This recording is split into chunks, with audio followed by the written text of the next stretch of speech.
Nii, tere kõigile, et täna vestleme Anastasiaga. Anastasia lõpetas vist aastal 21 või? 2. Isegi 2. Oktoobris. Ja mul on väga hea meel, et sa olid nõus oma, ma ei tea, mingit osa saatusest siis jagama, sellepärast et ma mäletan ja tean, et sul oli see päris seikluste rohke ja sündmuste rohke. Nii et kuidas sa sattusid siis konstellatsioonidesse ja mis sinuga sellel ajal siis toimus? Õppisin siis Kalmeri juures aastal 2020 kuni 2022.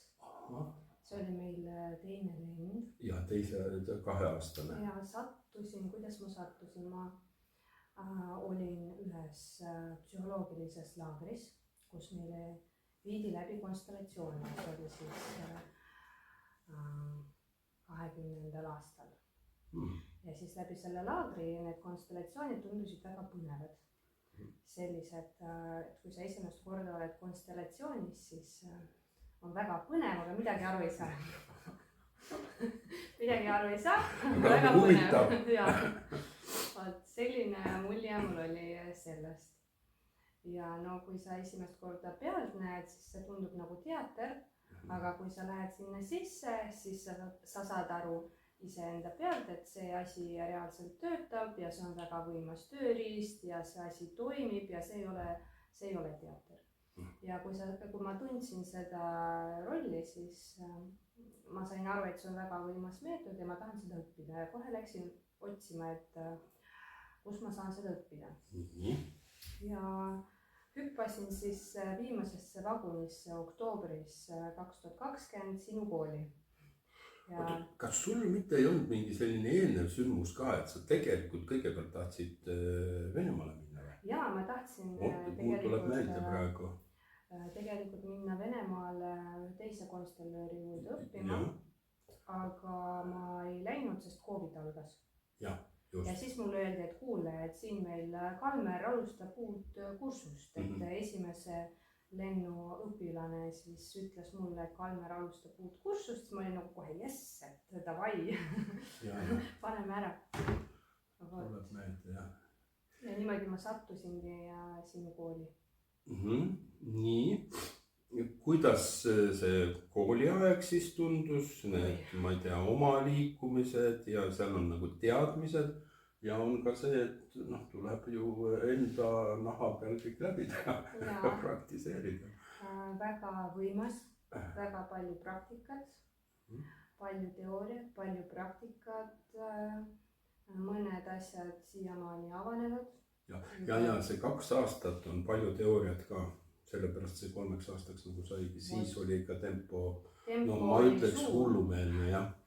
Ja teadmisi oli palju ja väga võimsad teadmised, mis avardavad maailmapilti ja üldse kuidas perekonstellatsioonid näiteks, et kuidas peresüsteem töötab ja kuidas suguvõsa töötab ja kuidas see mõjutab meid ja see on väga oluline valdkond.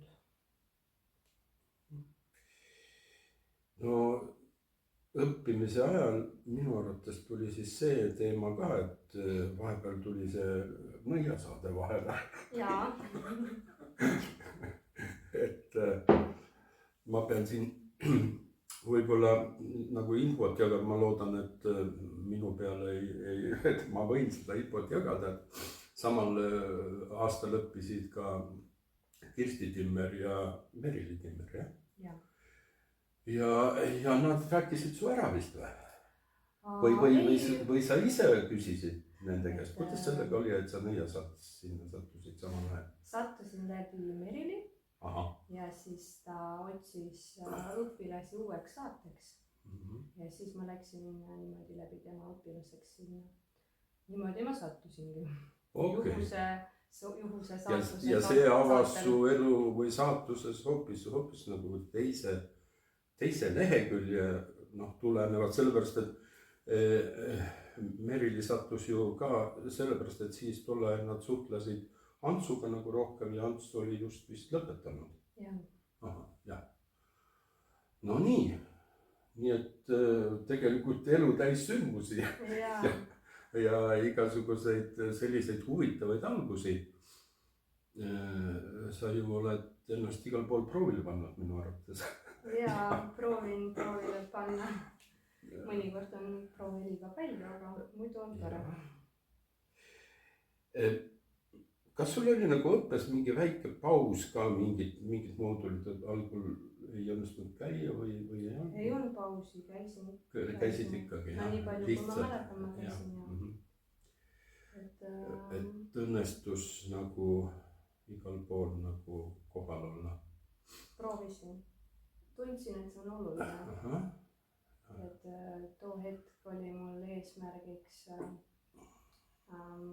ma tundsin, et ma olen katki seest ja ma panin omale eesmärgiks terveneda nii kiiresti, kui ma suudan, nii palju, kui ma suudan mingi lühema aja jooksul. Ja siis oligi niimoodi, et ma käisin mitmes koolis paralleelselt. Sain neid teadmisi ja sain ka ennast tervendada läbi selle.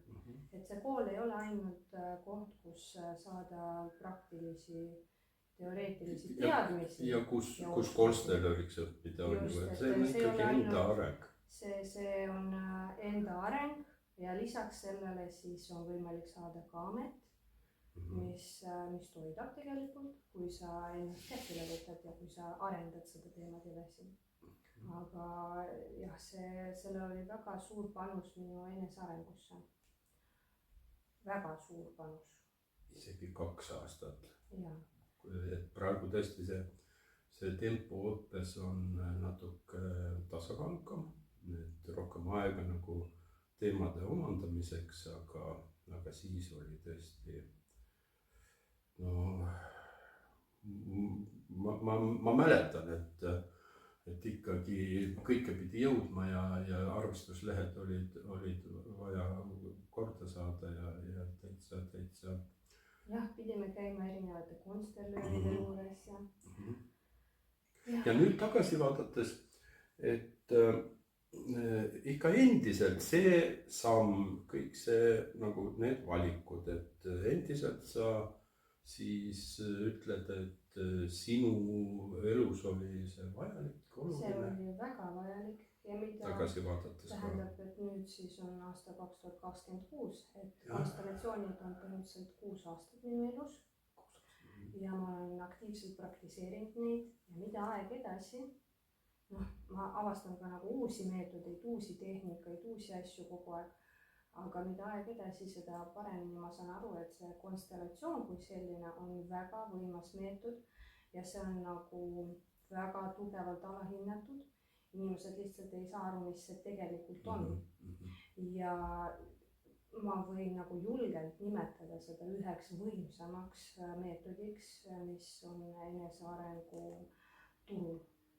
Võib-olla isegi maailmas. Nüüd veel see küsimus, et sa oled ju peale seda ka veel ennast täiendanud, küll külale liiga ei tee. Et kus sa nüüd oled ka organisatsiooni konstellöör? Jaa, et sa tõid siia laadi. See struktuurne ka veel. Ja struktuursed olid, siis ma tutvusin läbi sinu siis laadiga ja käisin Riias õppimas lisaks struktuursetele ka ärikonstellatsiooni. Nii et sa oled ka laia profiiliga konstellöör. Jah. Nii tore, et see kõik on jäänud. On veel, Venemaal on veel huvitavad ka, kelle juurde võib minna pärast kunagi tulevikus. Erinevad tegijad on, mis on seda konstellatsiooni enda järgi nagu... Nii et ta on kogu aeg muutub, ta on ise muutub, konstellatsioon on muutub, igal ühel on oma lähenemine võimalik seal, ütleme, aegade jooksul tuleb siis see oma käekiri ja tegelikult siis need teadmised siis jäävad ja nende abil on ka hiljem siis oma elus nagu teha võib-olla paremaid valikuid ja tegelikult instrumendina ta jääb ju igasuguste otsustamiste juurde nagu alati. Ma tean, et sa ka neid ringe või ankruid kasutad vist päris tihedasti. Et ka kodus saab kasutada vajadusel. Ka kodus saab kasutada neid teadmisi selleks, et kiiresti mingit vajalikku infot teada saada ja hakata seda muutma. Okei.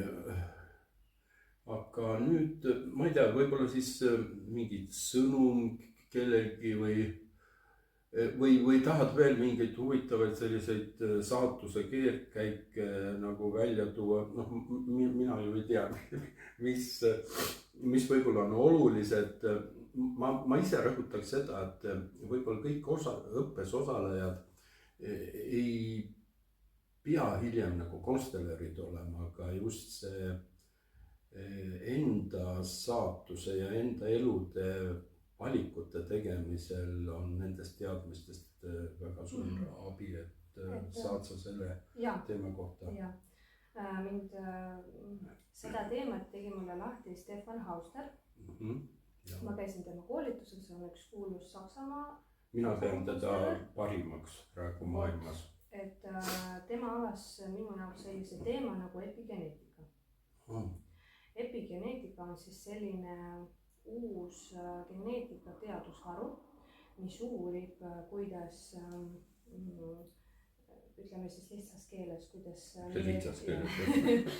DNA-s me saame kaasa mitte ainult välimuse oma vanematelt ja eellastelt, mitte ainult välimuse, vaid ka harjumused, kogemused, emotsionaalse pagasi, triggerid.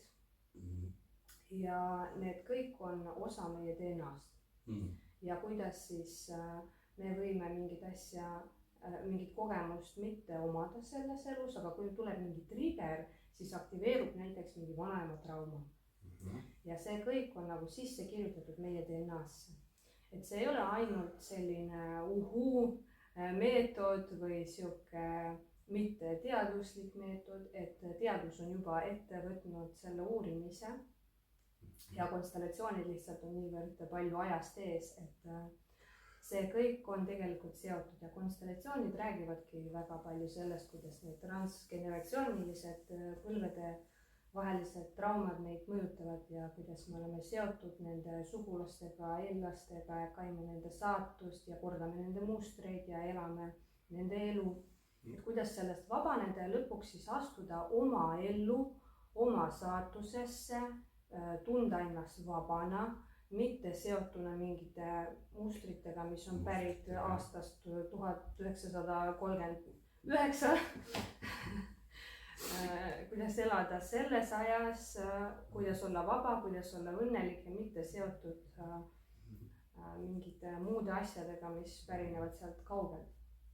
Et see on juba nagu teaduse poolt tõestatud, mis on väga... No ja tegelikult mul see tõestusmaterjal, ma ei tea, see on nii, et kui muidugi seda meetodit peab usaldama või uskuma, et kui ei usu, siis tegelikult ei muutu midagi. Selles ma oma raamatus ka kirjutan, et kui me nagu hakkame kahtlustama, et kas see kõik on võimalik ja kas nii võib olla, siis tegelikult miski ei tööta. Nii et selles mõttes konstellatsioonid ei ole ohtlikud, kui ma ei taha, et minus midagi muutuks, siis tegelikult ei muutu ka. Ja et need on ikkagi sisemised muudatused ja igal ühel on oma saatuse tee, et me oleme muidu võib-olla, ütleme, me ei saa peresüsteemist välja või jäämegi sellega seotuks ja siis me ei ela nii väga oma elu. Sellest on ka paljudes kohtades kirjutatud ja räägitud. Nii, aga mis sa siis soovitus võib-olla, kes ka võib-olla kahtlevad, et kas tasub ikka ja kas on, et sina siis niimoodi tagasi vaadates oled nagu 2 kätt püsti poolt. Absoluut 10 kätt. et kes kahtleb või kardab, ei ole vaja karta. Et hullemaks see teie elu ei tee, teeb ainult paremaks. Näed, kas karta või kasutada. Jah, nii et ka kasutada. ikka kasutada. See annab võimsaid teadmisi ja oskusi, kuidas oma elu paremaks muuta igapäevaselt. Ja ei tasu seda karta. Muidugi väga paljud kardavad muutust kui sellist, muutust, uut, midagi teada saada, mis võib hirmuta, avanemist inimesed kardavad, aga no, kes ei tahaks oma elu paremaks muuta, ma arvan, et seda tahavad kõik ja see on meetod, mis reaalselt aitab.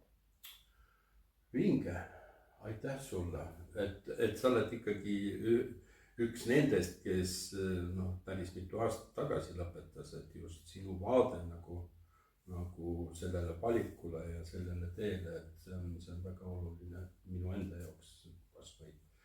Nii et aitäh sulle, et leidsid aega, et olid nõus, tahaks kallistada, et olen kallis. Ja ma tahan veel öelda aitäh sulle, Kalmer, et sa seda teekonda meil Eestis ette võtsid. Algus oli raske, jah. Sa oled pärast Olgat teine, kes on siin kooli avanud. Et see on suur au olla Kalmeri koolis vilistlane ja Kalmerit tunnistada, kuidas sa ise oled kasvanud. Eks ma kasvasin nüüd koos teiega tegelikult. Absoluutselt, et see on suur au ja ma olen väga tänulik, et ma sattusin sinu juurde, et ma sattusin sinu kooli. Ja et kui ma hakkan punastama, eks varsti. Ja et tegelikult ma saan kas või midagigi tagasi anda selle kõige eest, mis oled meisse panustanud. Et suur tänu ja tulge konstellatsiooni, see on väga võimas, uus, mitte väga uus meetod, aga kindlasti kasulik. Kindlasti kasulik, aitäh.